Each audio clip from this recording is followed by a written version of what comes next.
एक बार की बात है, रतनपुर गांव में रंजीत नाम का एक किसान रहता था। वो बहुत ही नकलची और लालची स्वभाव का था। वो आसपास के लोगों को देखता और उन्हीं की तरह काम करता। एक दिन मदन खेत में बाजरा बो रहा था। रंजीत ने उसे फसल बोते हुए देख लिया। उसके बगल में ही रंजीत का भी खेत था। उसने सोचा, इस बार बाजरे की फसल में ज्यादा उपज होगी, अर्थात मुनाफा भी ज्यादा ही होगा, तो क्यों ना मैं भी बाजरा ही बो दूं। वो घर गया और बाजरे का बीज लेकर खेत पर आ गया। मदन ने जब रंजीत को बाजरा बोते हुए देखा तो उसने कहा, क्यों रंजीत, क्या तुम भी मुझे देखकर बाजरा ही उगाना चाहते हो? क्यों? ऐसा कहाँ लिखा है कि मैं तुम्हें देखकर बाजरा नहीं बो सकता? मेरा खेत है, मेरी फसल, मैं जो चाहूं वो करूं। तुम्हें इससे क्या? अच्छा ठीक है, इस साल तुम फसल का दाम गिरा कर ही मानोगे। चलो कोई नहीं, वैसे भी तुम सुनोगे तो किसी की भी नहीं। रंजीत बिना कुछ कहे वहां से घर चला आया। घर आकर रंजीत की पत्नी ने रंजीत से कहा, सुनो, इस साल हरा चारा बच गया है। तुम एक काम करो, इसे गौशाला बेच आओ, और वैसे भी यह यहाँ पड़ा पड़ा खराब हो जाएगा। रंजीत ने कुछ देर विश्राम किया और उसके बाद वह हरा चारा सिर पर रखकर गौशाला की तरफ चल दिया। रास्ते में उसे धनीराम मिला। धनीराम ने रंजीत से पूछा, कहाँ जा रहे हो भाई? रंजीत ने जवाब दिया, इस चारे को गौशाला देने जा रहा हूं, चाहो तो तुम भी चलो। धनीराम और रंजीत दोनों गौशाला की तरफ चल दिए। गौशाला पहुंचकर रंजीत ने गौशाला के कर्मचारी से कहा, लो ये चारा रख लो और बदले में मुझे 10 रुपए दे दो। 10 रुपए? लेकिन मैंने तो सोचा था कि तुम इसे दान करने आए हो।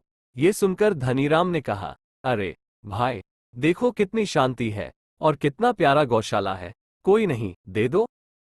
हाँ हाँ, फ्री में सब कुछ देकर तुम्हें शांति तो मिलेगी ही ना।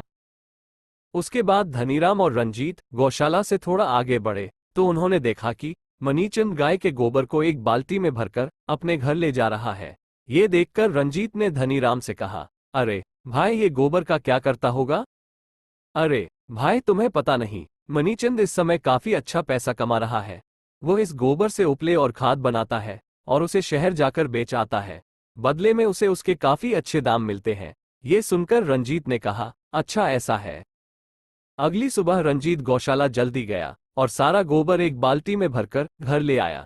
घर लाकर उसने अपनी पत्नी से कहा, लो ये गोबर, और इससे अब तुम उपले और खाद बनाना, जिसे बेचकर हम अच्छा पैसा कमा पाएंगे।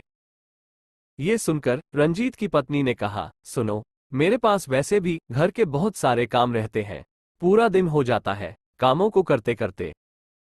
मेरे पास इतना समय नहीं रहता कि मैं तुम्हारे लिए इन गोबर का उपला और खाद बनाऊं। अगर तुम फ्री हो तो तुम ही यह सब कर लो। देखो देखो, मनीचंद की पत्नी कितनी मेहनत करती है। सामने देखो, कितने उपले और कितनी खाद उन्होंने पहले ही बना रखी है। रंजीत की पत्नी ने कहा, मुझे नहीं पता, मैं ये सब नहीं करूंगी। दूसरी तरफ से मनीचंद गौशाला से खाली हाथ लौट कर आया तो उसकी पत्नी ने कहा, क्या हुआ, आज गोबर नहीं लेकर आए हो? नहीं नहीं, आज रंजीत गौशाला का सारा गोबर ले गया। बहुत ही नकलची और लालची इंसान है। अरे नहीं नहीं, एक काम करो, तुम उनसे जाकर कहो, वो तुम्हें गोबर जरूर लौटा देंगे। हाँ ठीक है, कोशिश करता हूँ। मनीचंद रंजीत के घर जाता है और उससे कहता है, रंजीत भाई, अगर यह गोबर आपके किसी काम करना हो तो क्या मैं इसे ले जाऊं? हाँ हाँ, ले जाओ। वैसे भी मेरी पत्नी इसका कुछ नहीं करने वाली, और हाँ, बदले में मुझे 5 रुपए चाहिए। 5 रुपए? लेकिन किसके? गौशाला में तो ये सब फ्री में रहता है। अरे, गौशाला से इतना दूर तक मैं इसे लेकर आया हूं, उसमें क्या मेहनत नहीं थी? मनीचंद ज्यादा समय बर्बाद ना करते हुए 5 रुपए देकर अपने घर वापस आता है। कुछ समय बाद रंजीत और धनीराम एक जंगल से होते हुए गुजर रहे होते हैं। रंजीत को एक बड़े से पेड़ पर मधुमक्खी का छत्ता लगा हुआ दिखाई देता है। वो धनीराम से कहता है, सुनो भाई, देखो कितना बड़ा मधुमक्खी का छत्ता है, इसमें काफी शहद होगा ना?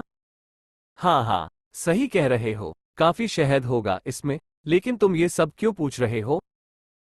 सुना है शहर में शहद का दाम काफी है। अगर हम इस शहद को शहर जाकर बेचेंगे तो बदले में हमें काफी मुनाफा होगा। हाँ हाँ, लेकिन इस काम में काफी जोखिम है। हम इस काम को करना नहीं जानते। मधुमक्खियों का शहद लेना खतरे से खाली नहीं है। उद्धरण चिन्ह। अरे कुछ नहीं होगा, तुम नीचे जलती हुई मशाल लेकर खड़े रहना, बाकी का काम मैं कर लूंगा।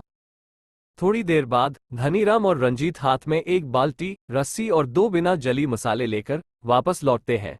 रंजीत रस्सी की सहायता से पेड़ पर चढ़ जाता है। रंजीत के मधुमक्खियों के छत्ते के नजदीक पहुंचते ही मधुमक्खियां भिन भिनाकर उड़ने लगती हैं।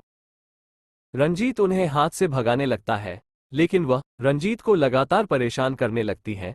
तभी रंजीत अपनी मसाल को जला लेता है और मधुमक्खियों के पास ले जाता है, लेकिन संतुलन बिगड़ने के कारण रंजीत रस्सी से लटक जाता है और मधुमक्खियां उसे काटने लगती है।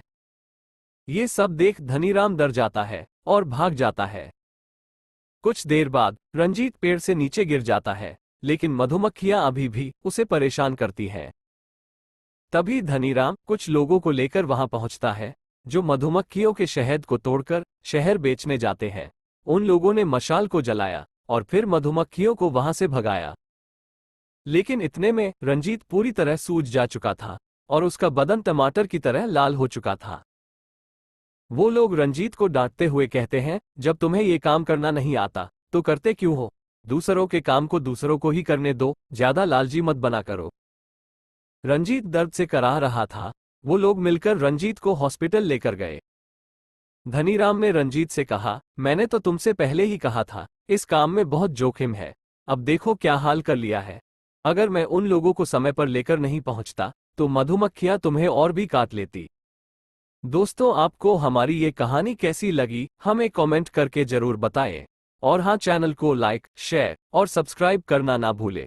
मिलते हैं अगली कहानी के साथ, तब तक के लिए धन्यवाद।